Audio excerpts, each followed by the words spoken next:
Hola, muy buenas tardes. Mi nombre es Wendy Victoriano Osorio. Yo me encuentro cursando la licenciatura en Administración Pública y el día de hoy les voy a hablar sobre un tema muy importante para que nos ayude a comprender cómo es que funciona el Estado y cómo sus decisiones nos afectan directamente como ciudadanos.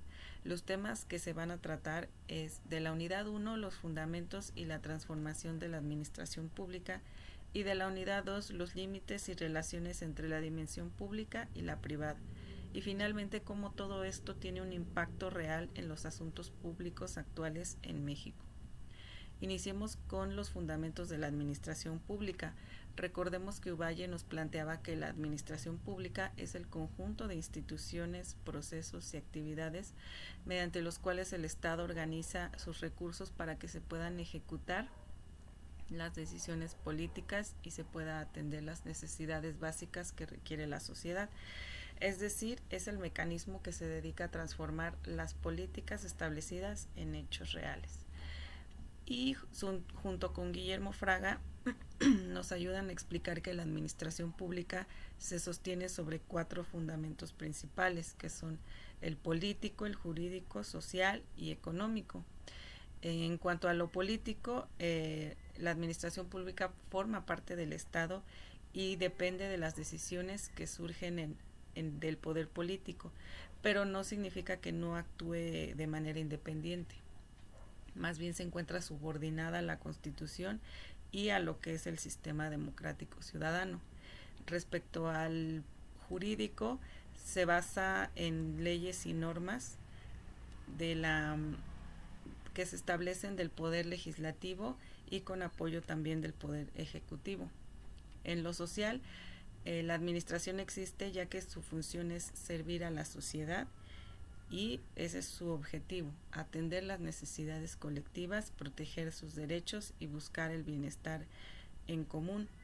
Y por último, el económico, se manejan lo que son recursos financieros, materiales y humanos que se deben de utilizar con eficiencia, con transparencia, ya que de lo contrario generarían corrupción, desigualdad y en el mayor de los casos la desconfianza por parte de los ciudadanos hacia el gobierno. En pocas palabras, la administración es el puente entre lo político y la ciudadanía. Es la parte del Estado que se encarga de ejecutar, de organizar y dar forma a las decisiones que se toman desde el ámbito político. En cuanto a la transformación de la administración pública, en las reformas se señalan que los cambios sociales y políticos han obligado a transformar a la administración pública y convertirla en una administración pública moderna que debe de poseer aspectos claves, que en este caso es la eficiencia y la eficacia, para que puedan realizar de manera adecuada los procesos de cada institución, que los resultados sean visibles y aprovechando los recursos que se le asignan. También tenemos lo que es la transparencia y la rendición de cuentas. Esto es muy importante porque el gobierno explica cómo se utiliza el dinero público y la información debe ser visible y accesible para todos los ciudadanos que deseen consultarla. La, la profesionalización del servicio público nos indica que los servidores públicos requieren personal capacitado, estable, con vocación de servicio y sobre todo poseer habilidades que deben pasar procesos rigurosos para demostrar que tienen esas facultades y puedan desempeñar un cargo de la mejor manera, con eficiencia y sobre todo con ética, ya que se han visto muchos casos en donde se, se hacen trámites, pero se tiene que dar un dinero con tal de agilizarlo. También va de la mano con la orientación al ciudadano, que en este caso la administración debe priorizar a los ciudadanos porque esa es su finalidad y con la vocación realmente de servir a la sociedad. También tenemos lo que es el uso de nuevas tecnologías, en donde la digitalización y el gobierno electrónico son indispensables para agilizar trámites, mejorar la comunicación y que no se tenga la necesidad de perder tiempo o de muchas veces hacer una inversión en el transporte y gastar demasiado tiempo en llegar a las oficinas y realizar un trámite que a veces toma 10, 15 minutos. Y por último, la adaptabilidad al cambio, que esto debe ser flexible frente a nuevas problemáticas y se deben de tener planes de acción en caso de que surja alguna emergencia y se le pueda dar una solución pronta y evitar congestiones administrativas que perjudiquen a la nación. Un ejemplo de esto que se vivió recientemente fue en la época de pandemia de COVID, eh, que era cuando no teníamos como esa posibilidad de estar saliendo y se agilizaron muchos trámites, se habilitaron de manera digital y considero que eso fue una buena alternativa para dar solución a diversos trámites que antes requerían de mucho tiempo y que se tenía que acudir de manera presencial. Hoy en día la administración pública se encuentra viviendo y constantemente en una transformación digital, pero también social, ya que se habla de gobierno electrónico, gobierno abierto y sobre todo de la participación ciudadana. El objetivo ya no se trata solo de administrar, sino que de cómo hacerlo, en este caso con transparencia, con eficiencia y sobre todo con esa cercanía y esa empatía hacia las personas. Pero a pesar de todos estos avances, todavía hay muchos desafíos porque todavía existe lo que es la corrupción, la desconfianza social, la falta de continuidad en políticas públicas y sobre todo la resistencia al cambio dentro de las instituciones. Pero aún así es evidente que la administración pública moderna busca estarse adaptando constantemente a una sociedad mucho más informada, más exigente y sobre todo con mayor acceso a las tecnologías de la información. Ahora pasemos a lo que son los límites y las relaciones entre la dimensión pública y privada. Lo público se puede entender como todo aquello que pertenece a la comunidad, al Estado o al interés en conjunto. Es el espacio donde nosotros podemos participar y tomar decisiones que nos afectan como sociedad. Respecto a lo privado, se asocia más con la vida personal, intereses generales, familia o trabajo, pero en la actualidad estos límites se han vuelto confusos porque se ha borrado la línea entre lo público y lo privado, ya que no se encuentran separados, sino coexisten y esto significa que interactúan la mayor parte del tiempo. Un ejemplo de esto es cómo las empresas privadas participan en servicios públicos. Lo podemos ver en el transporte, en la salud, en la educación, y el Estado se regula temas que antes pertenecían solo al ámbito privado, como lo es la protección de datos personales o en este caso la privacidad de datos en Internet. Que esto ha generado una coexistencia, como lo decía anteriormente, entre estos sectores. Lo público necesita de la eficiencia, la innovación y la inversión del sector privado, mientras que lo privado necesita orden, estabilidad y normas que garanticen el Estado. Pero también hay riesgos, ya que cuando lo privado comienza a dominar lo público, las decisiones se toman más en el beneficio económico que en el bienestar social. Y cuando el Estado invade lo privado, se pone en peligro la libertad y los derechos individuales. Por esto es fundamental mantener un equilibrio entre ambos ámbitos. Un gobierno moderno debe encontrar ese punto medio, usar la colaboración del sector privado en la mejora de los servicios, pero sin perder el control sobre lo que le corresponde respecto al interés público.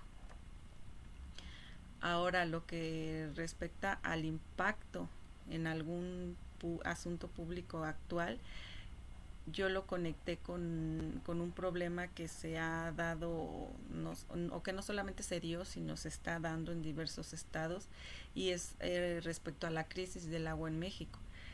Se ha visto o lo hemos visto, mejor dicho, en estados como Nuevo León, Baja California, Ciudad de México, Estado de México, en donde este problema refleja bien cómo es que se relacionan las dimensiones pública y privada y cómo la administración pública tiene ese reto de equilibrar los intereses en ambos sectores, ya que el agua es un bien público esencial, pero la gestión implica participación de empresas privadas en actividades como la distribución, el embotellado o el mantenimiento de la infraestructura. Y el conflicto surge cuando la explotación privada de este recurso choca con el derecho social del acceso al agua. Como lo decía anteriormente, cuando Nuevo León enfrentó una grave crisis de agua, muchas colonias tenían cortes de agua de manera prolongada, pero al mismo tiempo varias empresas continuaban operando con grandes volúmenes de, del recurso del agua, y esta situación generó fuertes críticas hacia la Comisión Nacional del Agua y también al gobierno estatal por la falta de regulación efectiva y de planeación en la administración del recurso, y obviamente causó la molestia de los ciudadanos. Desde la perspectiva de la administración pública, este caso nos muestra la importancia de aplicar los fundamentos político, social, jurídico y económico de una manera equilibrada. Por ejemplo, en lo político, porque se necesitan decisiones firmes que prioricen ese bien común. Respecto a lo social, porque el agua es un derecho humano, más no es un privilegio. En cuanto al económico, porque la distribución debe ser eficiente, pero también debe de ser sostenible. Y en el caso de lo jurídico, porque si el Estado no impone reglas claras, las empresas pueden beneficiarse a costa del interés social y sobre todo terminan por afectar mayormente a la ciudadanía. Este ejemplo nos demuestra que esos asuntos públicos actuales requieren de una administración pública moderna, pero también ética, responsable, que sea capaz de coordinar a los distintos actores que se ven inmersos, como lo es el gobierno, la sociedad y el sector público. Esto para que se pueda garantizar el bienestar colectivo, pero sin comprometer los recursos del futuro. Como conclusión, los fundamentos de la administración pública nos muestran que esto no es solo una tarea del gobierno, sino que es un compromiso tanto del gobierno, esfera privada y sociedad. Su transformación a lo largo del tiempo nos demuestra que el Estado se ha tenido que adaptar a nuevas realidades en constantes cambios respecto a tecnología y sobre todo a ciudadanos que, molestos por este tipo de situaciones, ya no quieren ser gobernados a ciegas, sino que necesitan participar en la toma de decisiones, pero siempre y cuando esas decisiones tengan fundamentos en una buena investigación. Aquí entra lo que es la transparencia y la rendición de cuentas. Es deber del gobierno informar qué se hace con los recursos públicos, pero también es deber de nosotros como ciudadanos informarnos de toda esta de todo lo que nos arroja el gobierno, y sobre de eso hacer una buena toma de decisiones. Por otro lado, los límites entre lo público y lo privado nos recuerdan que ninguna esfera existe sin la otra, lo que se mencionaba anteriormente. Lo público se encarga de proteger y organizar, y mientras que lo privado garantiza la libertad y la individualidad. Aquí el verdadero reto está en mantener ese equilibrio, pero sin perder de vista el objetivo principal, que es el bienestar colectivo. Finalmente, los asuntos actuales, como en el caso del agua, evidencian que los principios de la administración pública y las relaciones entre lo público y lo privado no son solo temas, sino que son realidades que afectan directamente a nuestra vida cotidiana. Fortalecer esta administración pública, promover la transparencia y respetar los espacios de lo privado son pasos esenciales para que se pueda consolidar un Estado más justo, más democrático pero sobre todo más confiable para los ciudadanos.